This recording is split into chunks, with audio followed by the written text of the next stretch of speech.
Here we are moving towards Qutub Minar, which is situated in Mehrauli in South Delhi.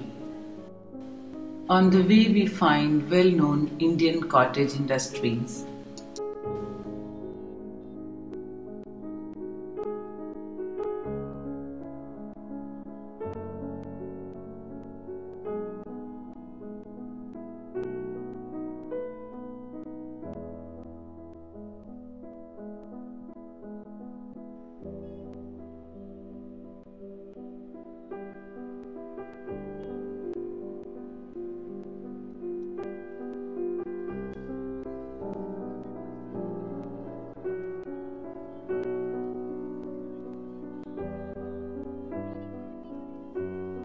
So now we are entering to Qutub complex.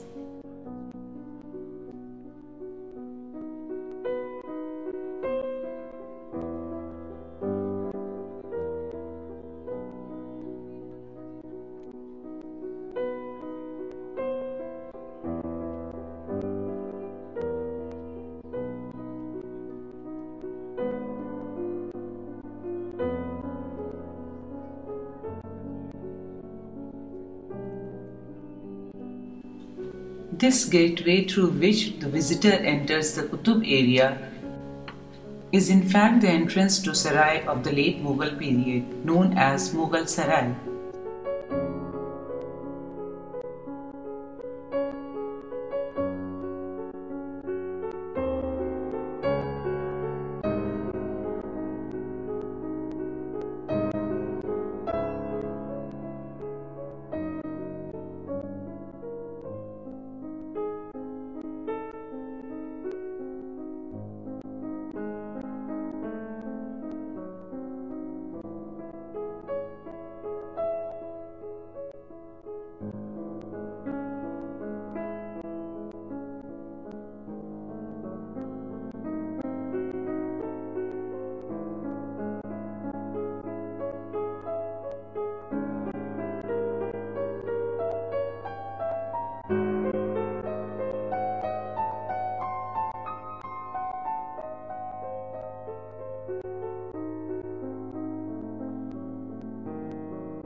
This complex marks the beginning of Islamic era in India and also set an example of Indo-Islamic architectural technique and styles.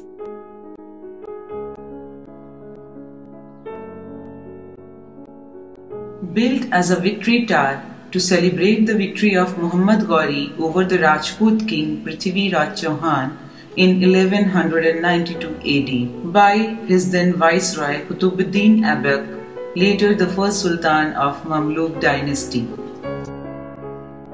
Qutub Minar is the tallest brick minaret in the world, inspired by the minaret of Jam in Afghanistan.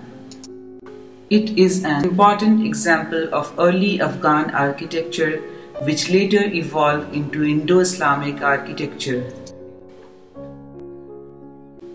Its construction also marked the beginning of Muslim rule in India. Even today, the Qutub remain one of the most important tower of victory in the Islamic world.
Entrance to the courtyard also uses ornate mandap, dome from temples,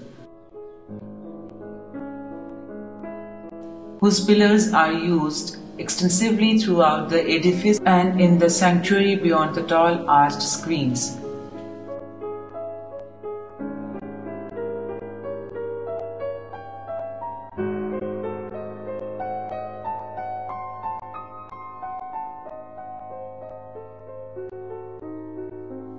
The complex initially housed a complex of 27 ancient Hindu and Jain temples.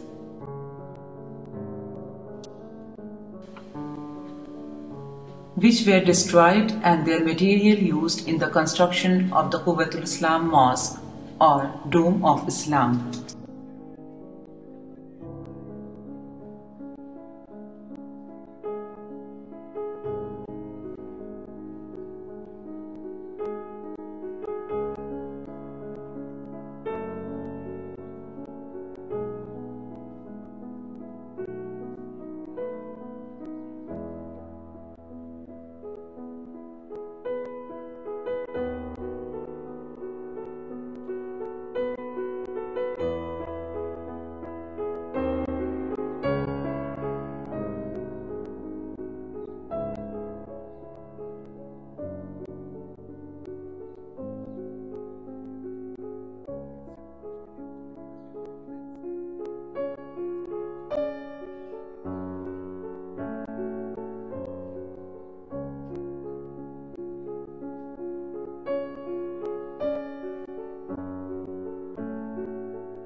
Close to the mosque is one of the Delhi's most curious antiques, the Iron Pillar.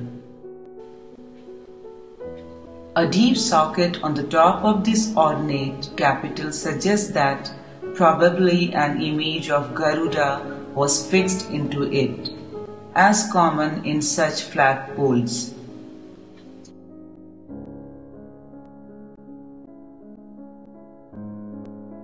The estimated weight of the decorative bell of the pillar is 646 kg, while the main body weighs 5,865 kg, thereby making the entire pillar weigh at 6,511 kg.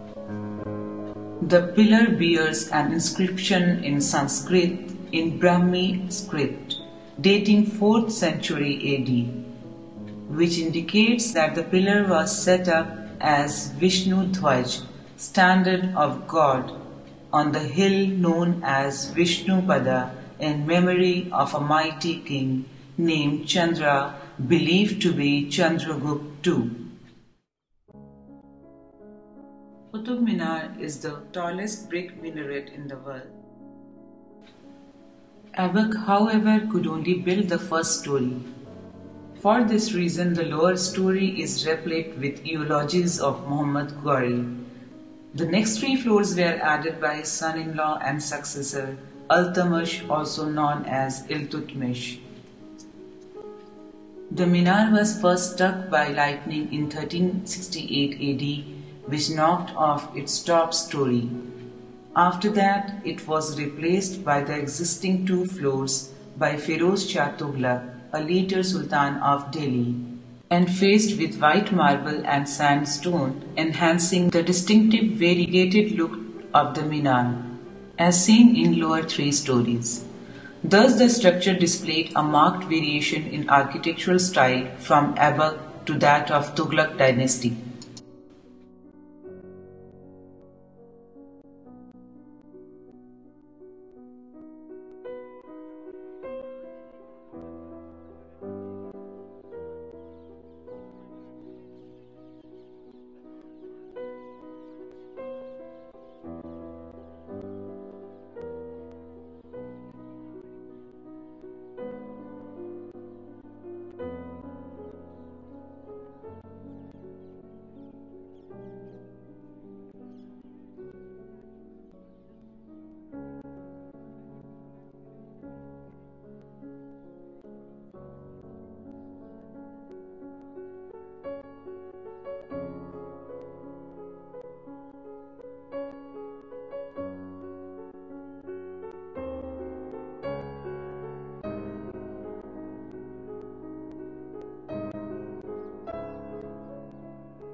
Here comes Qurwat-ul-Islam Mosque. The Qurwat-ul-Islam Mosque, located at the northeast of Minar, was built by Qutub-ud-din Aibak in 1198 AD. It is the earliest mosque built by the Delhi Sultans. In the foot of the tower is the Qurwat-ul-Islam Mosque, the first mosque to be built in India in 1230. And Alauddin Khalji in 1315 made additions to the building. The main mosque comprises of an inner and the outer rectangular courtyard, decorated with shafts and erected with the carved columns and architectural members.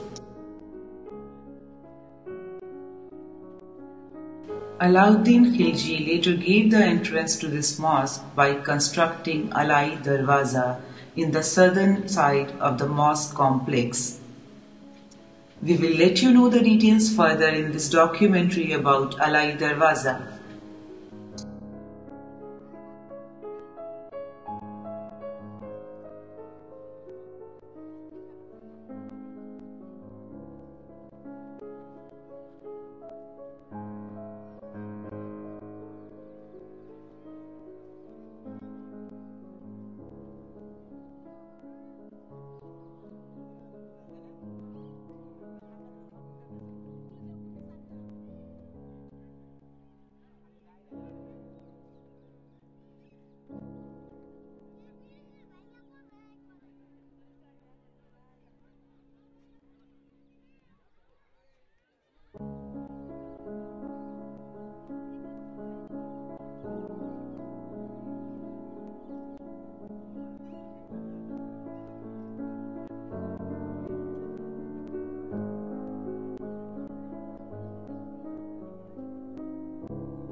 The minar made with numerous superimposed flanged and cylindrical shaft in the interior and fluted columns on the exterior which have a 40 cm thick veneer of red and buff colored sandstones, all surrounded by bands of intricate carving in Kufic style of Islamic calligraphy, giving the minar the appearance of bundled reeds. It stands just outside the Qurwat-ul-Islam Mosque, and an Arabic inscription suggests that it might have been built to serve as a place for the muezzin to call the faithfuls for namaz. Also marking a progression in era is the appearance of inscriptions in a bold and cursive Thuluth script of calligraphy on the Qutub Minar, distinguished by strokes that thickens on the top as compared to Kufic in earlier part of the construction. Inscription also indicate further repair by Sultan Sikandar Lodi in 1503, when it was struck by lightning once again. In 1802, the cupola on the top was thrown down and the whole pillar was damaged by an earthquake. It was repaired by Major R. Smith of the Royal Engineers, who restored the Qutub Minar in 1823, replacing the cupola with a Bengali-style chhatris, which was later removed by Governor-General Lord Hardinge in 1848, as it looked out of place and now stand in the outer lawn of the complex, popularly known as Smith Folly.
At the back of the complex southwest of the mosque stand an L-shaped construction consisting of Alauddin Khalji's tomb,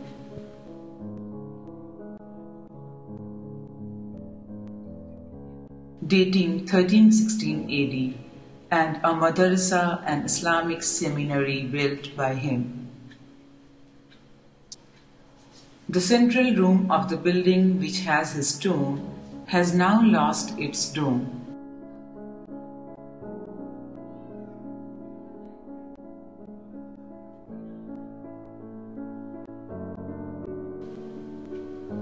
This is Alauddin Khalji's tomb. Though many rooms of the seminary or college are intact and since been restored, it was the first example in India of a tomb standing alongside a madrasa.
Alai Minar, which stands to the north of the Qutub Minar, was commenced by Alauddin Khalji with the intention of making it twice the size of earlier Minar.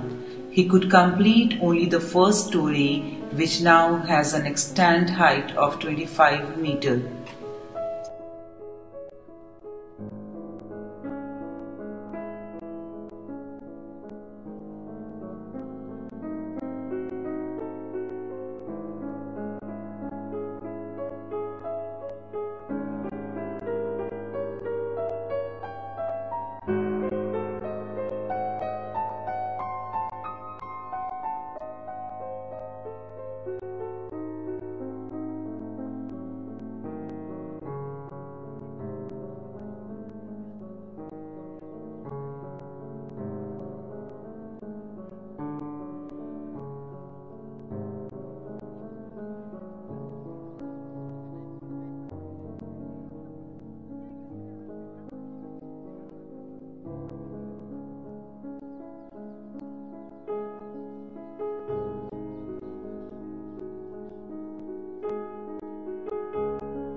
Tomb of Iltutmish or Iltutmish. The tomb of Iltutmish or Iltutmish was built in 1235 AD. It is a plain square chamber of red sandstone, profusely carved with inscriptions, geometrical and arabesque patterns, in Saracenic tradition on the entrance and the whole of interior.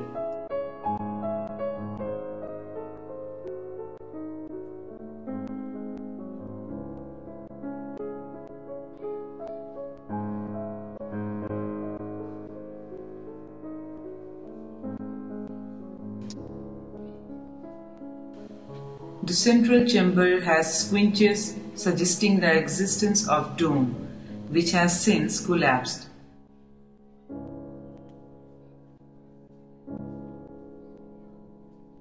The main cenotaph in white marble is placed on a raised platform in the center of the chamber.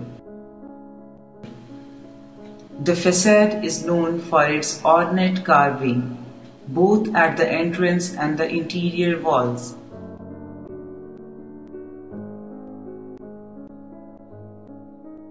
The interior west wall has a prayer niche, decorated with marble and a rich amalgamation of Hindu motifs into Islamic architecture, such as bell and chain, tassel, lotus, diamond, emblems.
Alai Minar, which stands to the north of the Qutub Minar, was commenced by Alauddin Khalji with the intention of making it twice the size of earlier Minar. He could complete only the first story, which now has an extant height of 25 meters.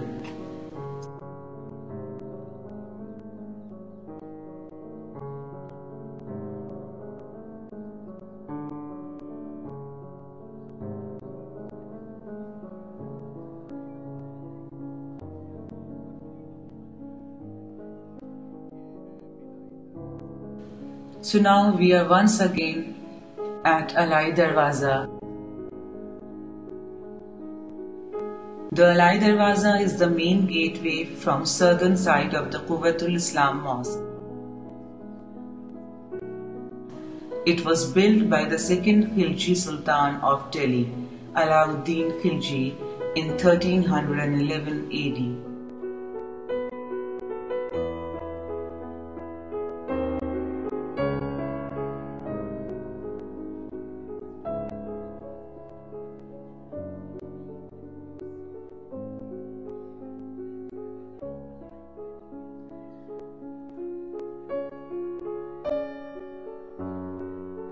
The domed gateway is decorated with red sandstones and inlaid white marble decorations, inscriptions in Naqsh script, latticed stone screens, and showcases the remarkable craftsmanship of the Turkic artisan who worked on it.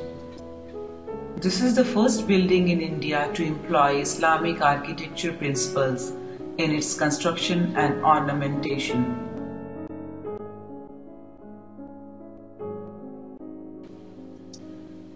The slave dynasty did not employ true Islamic architecture style and used false dome and false arches. This makes the Alai Darwaza the earliest example of first true arches and true domes in India. It is considered to be one of the most important buildings built in the Delhi Sultanate period. With its pointed arches and spearhead of fringe identify as lotus birds.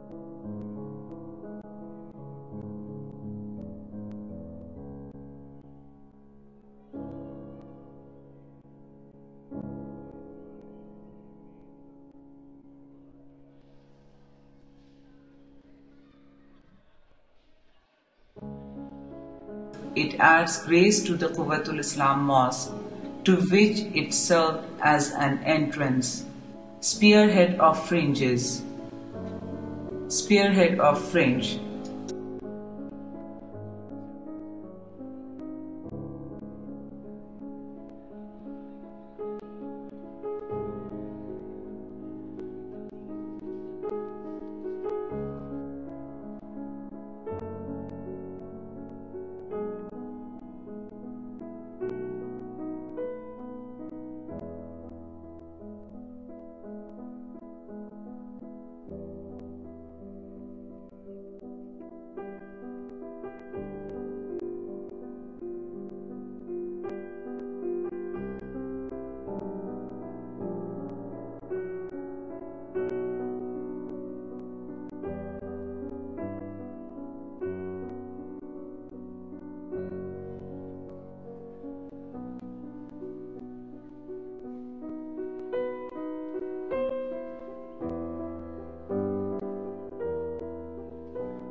Domical structure in India was first introduced by Alauddin Khalji.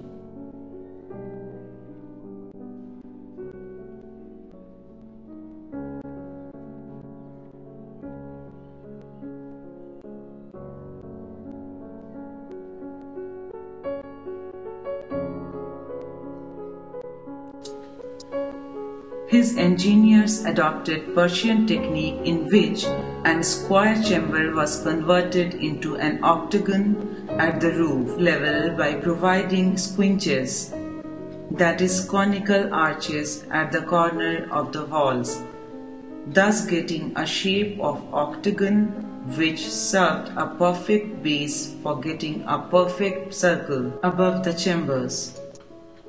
This technique not only provides the circular shape but also gave strength to support the huge dome above the chamber. To the southeast of the Alai Darwaza and approach through its eastern gateway is the small attractive tomb of 15th century Sufi saint Imam Muhammad Ali, better known as Imam Zamin, who was a native of Turkmenistan and came to India during the reign of Sikandar Lodi. He was a member of Chishti sect, a Sayyid descendant from Hassan and Hussain.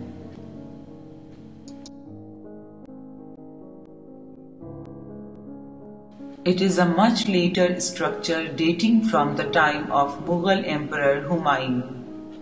Apparently, Imam Zamin discharged some important duties in connection with the Qurwat-ul-Islam Mosque. He built his tomb according to an inscription and died a year later.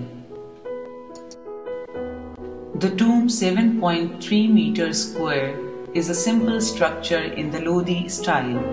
It is surmounted by a sandstone dome rising from an octagonal drum and is decorated with a double row of kangaroos and marble paneling. The spaces between the 12 square pilasters supporting the superstructure are filled in with a geometrical jali of red sandstone in all but the central base of the west and south sides.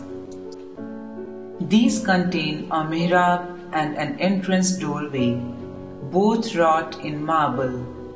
Over the latter is an inscription in formed Naqsh character recording the name of the saint. Marble is also used in the cenotaph and as a decorative relief in the interior. The radiating ribs of this marble in the sandstone dome being a feature of the particular interest. The whole structure of sandstone was originally covered with finely polished stucco, of which a considerable portion is still extant. This dome is a small and attractive with a dome rising from an octagonal drum and latticed screens at the sides.